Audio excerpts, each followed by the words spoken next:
Okay mga lodi, yung may mga Dior dyan, check nyo na yung email nyo. Kita nyo. So, your position on waitlist, meron tayong matatanggap na 100 USDT saka 3,030 Dior tokens. Okay, in addition, may reward pa ako based dun sa position ko na ma-increase yung reward pool ko. Okay, so ito yung kagandahan pag inantay mo talaga at nag-join ka, grind mo. Ang tagal to pero worth it siya antayin. Maganda yung Dior mga lodi. Ang total supply nito is 1 billion lang. Okay? So, goods na yan sa akin. So, kayo, kung alam nyo eligible kayo, nakasama kayo dun sa waitlist, okay, nag-grind kayo, then check nyo. Baka may na-receive kayo mga lodi. Yung kanilang app available na next week. Soft launch ng kanilang app available na next week. At baka pwede nating i-download yun. Yun yung pwede nating download, claim ang ating rewards. Okay? So, yan lang update natin sa Dior mga lodi. Congrats sa mga paldo dyan. Eto mga lodi, update tayo sa dope mga lodi. Okay, makita nyo may update ngayon dun sa mga nag-grind dun sa Galx campaign. Eto na, meron na yung NFT na inaasam-asam natin.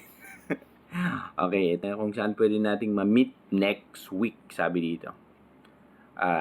In the next few days pala. So, if you've completed all 4 stages of our Galx campaign, get ready to mint your NFT in the next few days.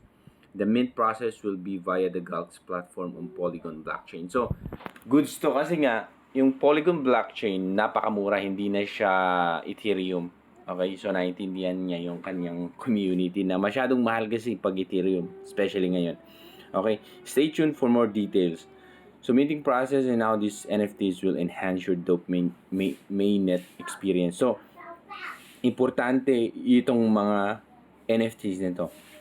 So, this limited edition to utility NFTs will be highly valuable on the dope mainnet. May 4 na types of NFTs. Okay, dun sa kanilang rarity.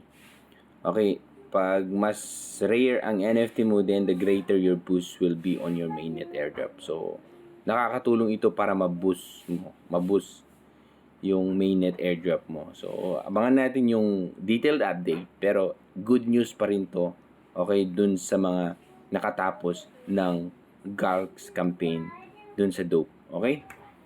May mga project kasi na parang bakit parang wala na silang update pero andun pala sila ginagawa nila ito.